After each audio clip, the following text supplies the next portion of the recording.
Ilang lugar sa Camarines Norte binaha, landslide na itala sa Santa Magdalena, Sorsogon at Catanduanes. Si Jessica Calinog ng GMA Regional TV, Balitang Bicolandia para sa detalye.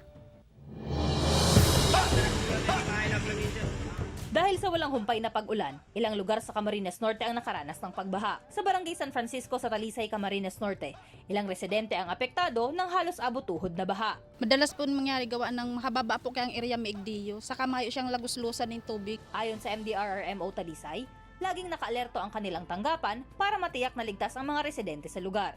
Paalala po ulit, regular po tayong mag-coordinate sa ating mga barangay. Ipaalam natin sa ating mga barangay kung ano pong sitwasyon sa ating lugar. Maliban sa bayan ng Talisay, ilang lugar din sa Daet ang binaha. Ang palayan na ito, nagbistulang ilog na dahil sa tubig baha matapos umapaw ang tubig sa irrigation canal.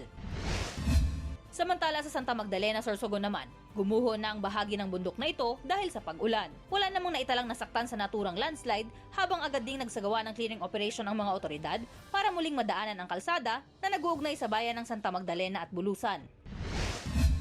Sa lalawigan ng Catanduanes naman, may pagguho din ng lupa sa P. Vera Viga, Catanduanes. Dahil sa halos magdamag na pag-ulan at pagguho ng lupa, natumba ang isang malaking puno sa lugar at sumabit sa linya ng kuryente. Dahil dito pansamantalang nawalan ng supply ng kuryente sa mga bayan ng Viga, Panganiban at Bagamanok. Agad namang rumisponde ang mga otoridad at nagsagawa ng clearing operation.